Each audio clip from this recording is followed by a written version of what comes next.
Welcome to GRE Snack, snackable episodes about the GRE, GMAT, and graduate school admissions. I'm Tyler, the founder of Achievable, and we have an affordable GRE course that includes everything you need to ace your GRE exam. A full textbook, videos on key topics, tons of GRE questions backed by our memory-enhancing algorithm, a built-in study planner and essay grader, and full-length practice exams. You can try it out for free at achievable.me, and if you like it, use the code podcast to get 10% off. Now, let's get started. Today we've got Dr. Don Martin with us, and Don, I'd love if you can introduce yourself and a little bit about your experience. Sure. Thanks so much for um, having me back. It's so good to see you, Tyler, and be with your audience. I guess what your listeners most would be interested in knowing about my background is that all of it, in its entirety, was spent in the field of enrollment management and admissions, and in particular, graduate admissions. I started my work as a full-time admissions counselor in 1980 and fell in love with it very soon after. It's an interesting story about how that happened. We don't have time for that today, but nonetheless, I'm forever grateful that I accepted the job because I fell in love with this work and I never left. For 28 years straight, I ended up becoming a dean of admissions at three institutions: Columbia, University of Chicago, and Northwestern. During that 28-year period, I probably evaluated over 125,000 applications from individuals all over the world. And then in 2008, I wrote a book called Road Map for Graduate Study and started my business called Grad School Road Map, and have since then worked with countless more prospective students at various stages of their application process. So this is a calling. It is something I love doing, and as you know already, something about which I love to talk.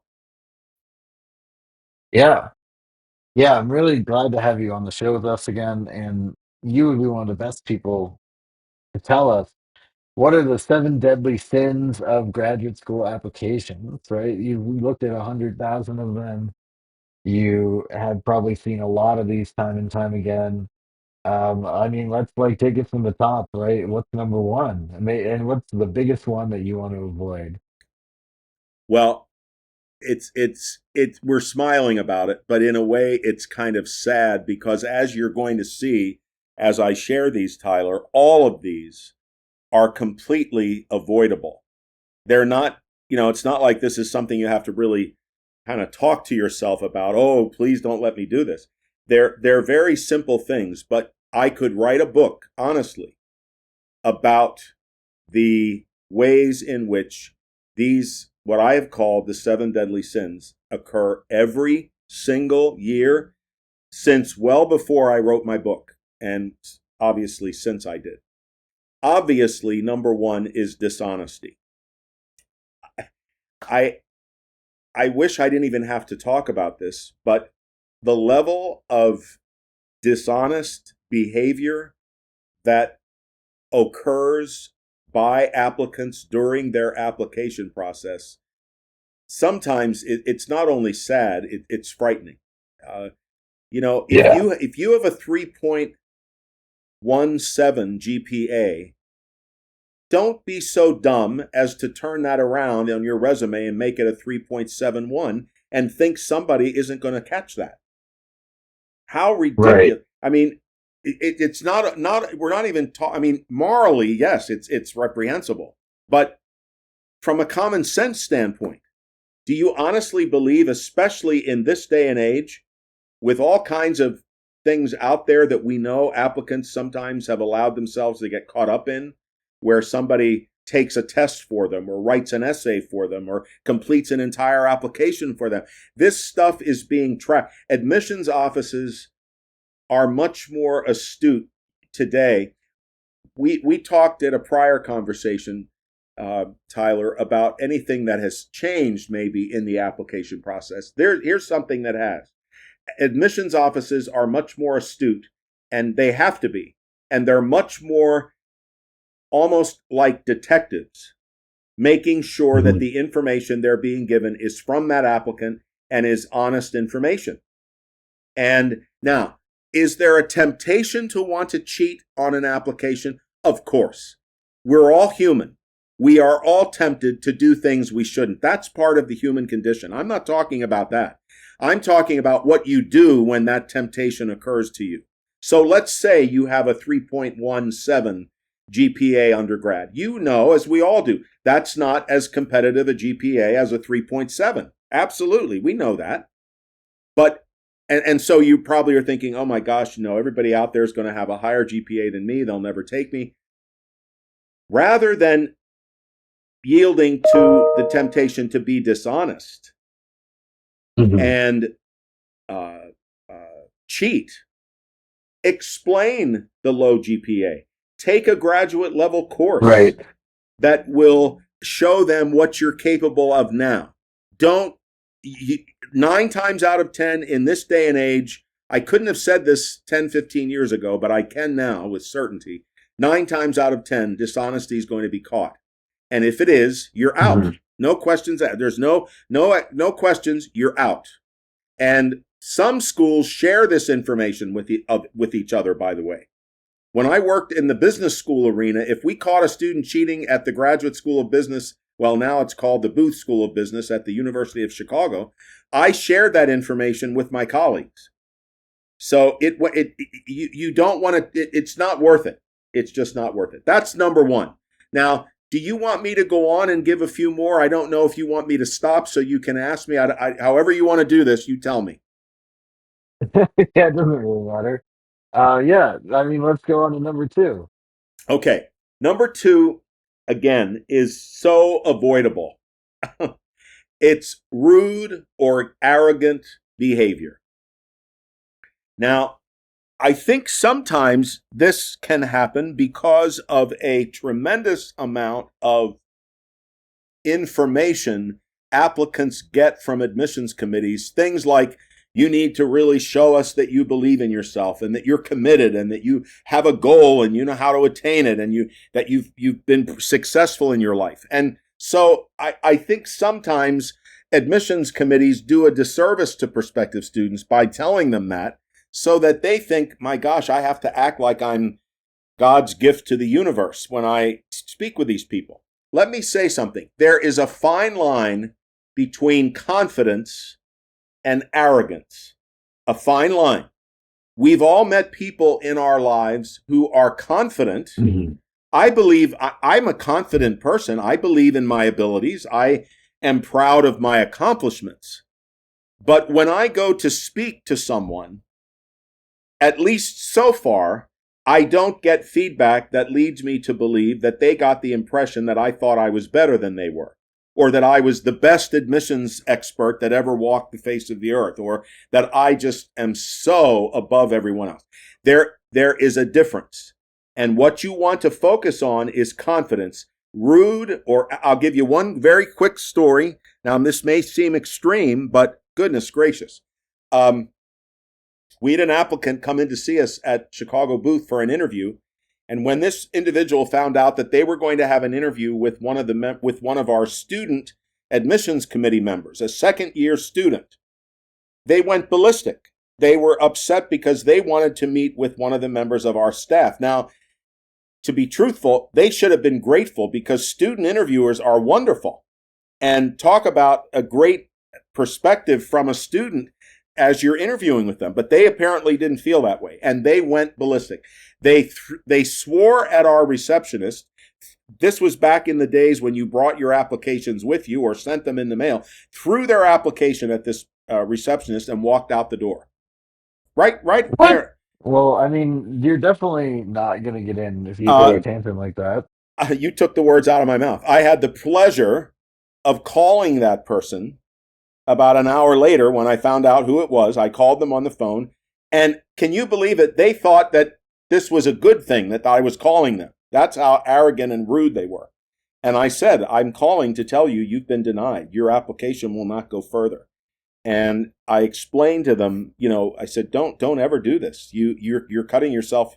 How could you ever think that is supposed to do something for you in a process? So anyway, that is just absolutely another top one. A third deadly sin is contacting the admissions office too much. Some applicants Tyler, will reach out almost every week. Just wanted to check in Mhm. and let you know I've been following your this or that, or I attended this event. I did the No, no, no, no. That looks almost like desperation. It doesn't make you Yeah. look very appealing to a person if every other minute or you're telling them how interested. It's way, way too much.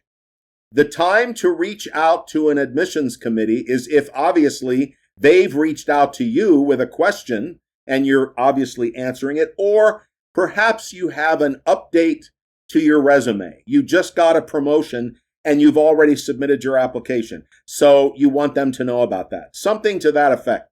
But every week or every other month or every month, it's just way, way too much.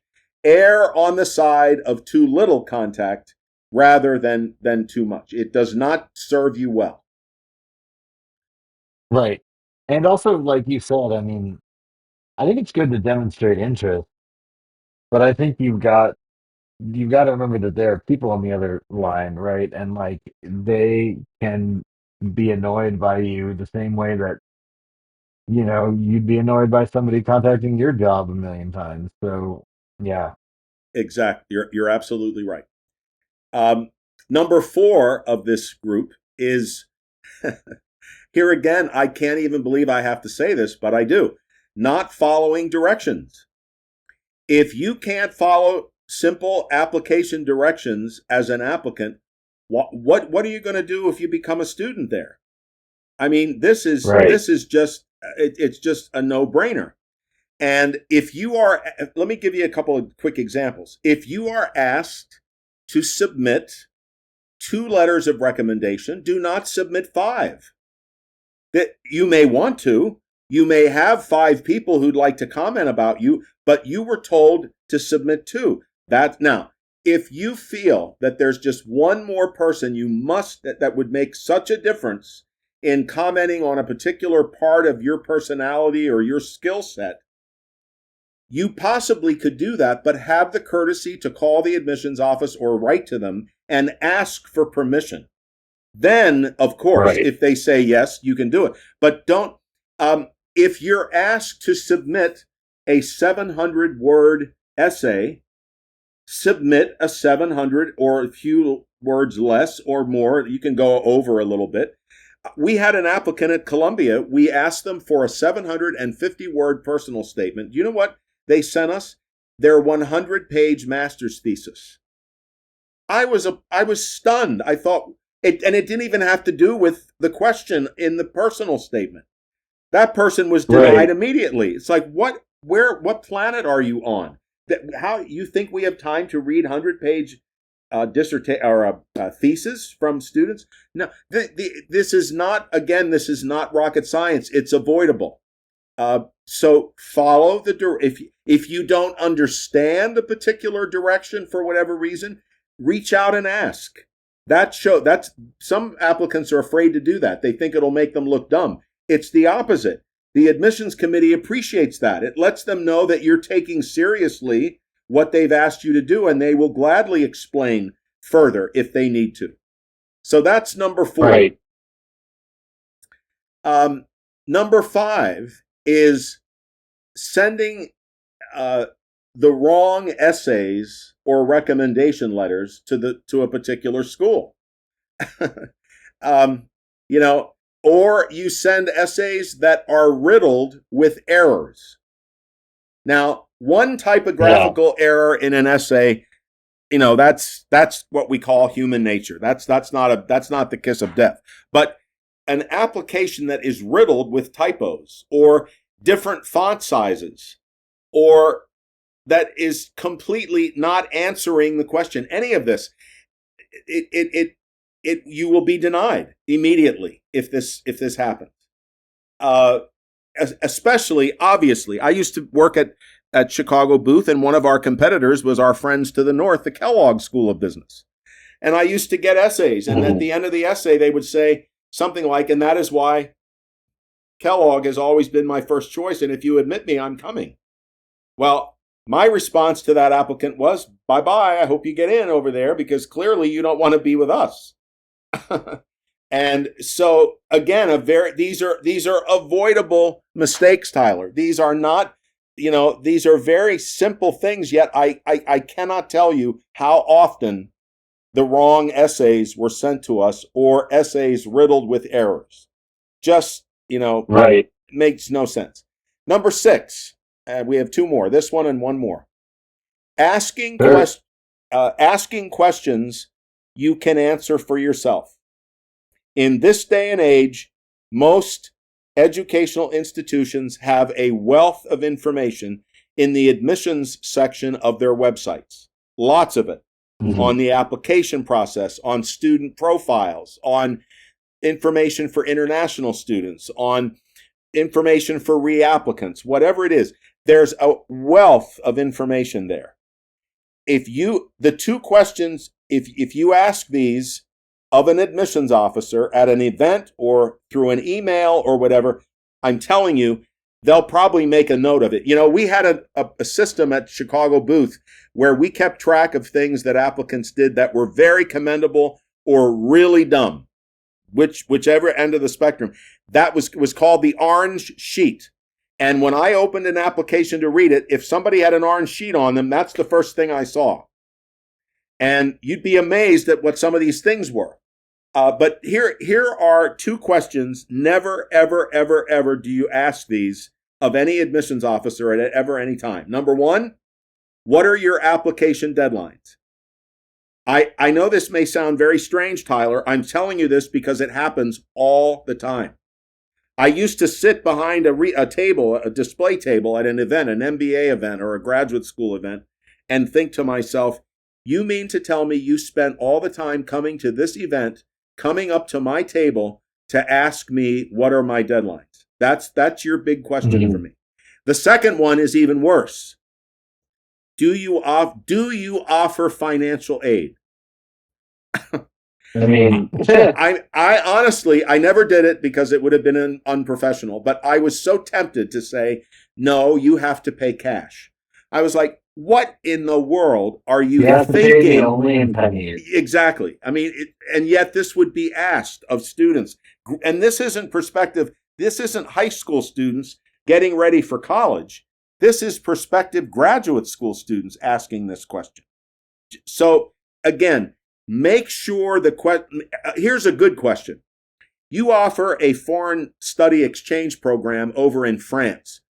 I've researched it. I've spoken with a couple students about it, but I have a couple more questions I'd like to ask. That's a good question. That's a very good question because you've already done your homework, but there's something they didn't answer they didn't answer that you would like to know about. Okay. Lastly, leaving something completely unaddressed in your application or making excuses for it. Let's say you had a semester off during your undergrad. There's a period of time where you were not enrolled at the institution.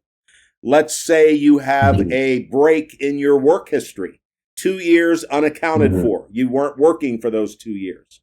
You had a GPA that was a 3.0 or lower. Be sure that you do not leave that completely unaddressed. Address it head on. You want to answer their questions before they ask them for the committee. But by all means, do not play your violin and have a pity party. Oh, life is so hard, and no. You want to directly address. You'll notice that my undergraduate GPA is a 3.0 overall. I'd like to explain that. I'd like to tell you what I believe contributed and why I believe I will be able to handle the academic rigors of your program. You will notice that I haven't been employed between 2023 and 2025. Here's what I was doing during that time. Answer their questions before they ask them. That's always your strategy. So those are the 7 things that you definitely do not want to do if you're going to be noticed in a positive way as an applicant. Yeah. And I mean, at the end of the day, these all kind of like, I don't know, they feel like common sense things, but clearly they're not because you're talking about these are the things that you've seen the most often. I mean, like treat the process with respect, I guess would be kind of my concluding comment on this, right? Like the people deserve respect. Like be respectful of the application process and all the steps. Like it's a very important thing, and it's a thing where you don't want to disqualify yourself by doing a bad job. You can't, if you follow all the directions correctly, it doesn't mean you're going to get in, but you can certainly disqualify yourself by doing a bad job there. Well, in truth, Todd, you're absolutely right. And any one of these things will stop your candidacy well before it would have ever needed to be stopped. In other Mhm. words, there are things if these things do not happen, believe it or not, as you say, they're so common sense, but they happen over and over and over again. Uh, if you do not do these things, you are a step ahead right at the gate, right at the get go. You're a step ahead by not Mhm. doing these 7 things. And it's also just like, why wouldn't you? I don't know. You're going through all this other effort. You're paying hundreds of dollars to apply. Like, I just don't understand why people would do these things, but I also understand that, I think a lot of this also, I mean, this is like maybe seems like a weird tangent, but like, I bet you a lot of these things happen when people are rushed. Like, I think, you know, not doing the directions correctly is because you're just like kind of just going too fast, sending the wrong letter, essay to the wrong school, same thing, asking them questions that you can ask yourself or answer yourself by doing the research. Um, like all of these are just from going probably not having enough time, and so one of the things you can do to really rule out, one, two, yeah, to rule out the middle three of these is just to give yourself enough time. In truth, that is definitely the case for a few of these. But even so, some people take enough time, but they still don't follow directions. They still decide that they know better than the admissions committee what they're supposed to submit. That's where you're Yeah. arrogant. That's part of being arrogant or deciding, look, you wanted this from me, but I'm giving you this because I think it's better. That this is not the time to do that. Asking questions you could answer for yourself. This happens throughout the process. I agree with you that sending the wrong essays or not proofing them definitely is something that is because of a rush job. There's no doubt about that. And perhaps you may not follow directions as closely if you're not looking at them as well ahead of time. But the point Mhm. being, in the 40 some years I've been doing this, and it's so sad that I have to tell you this, but this goes on all the time. And in some ways, Tyler, it makes the job of admissions directors a little easier because there are individuals who go through applications first to make sure that these things, did they follow directions? Did they, Mhm. did they do what we asked them to do? Were their essays prepared for the right place? And if that was not the case, those applications are dismissed before they ever go to the committee. So don't let that be. Don't whoever's listening to us, please don't let that be you. This is all, as we both have said, Tyler. This is completely avoidable. All of them. Yeah. Any other parting thoughts before we wrap this up? Um, well, yes. On a positive note, for those listening, if you are thinking about grad school, obviously it isn't for everyone. You don't have to do it, but I will tell you that my 2 graduate school experiences literally, truly, in every way, personally, professionally, financially, changed my life. I won't do a third one, but I would do the master's and PhD I had again. It changed my life. It's well worth it. And if you take the time and you do a good job on your application, the chances of getting in definitely go up. So hang in there if you're thinking about it. Yeah, fantastic. Well, thank you so much. This has been GRE Snack, hosted by Tyler from Achievable and Dr. Don Martin. And Achievable has a great online GRE course you can try for free by going to achievable.me.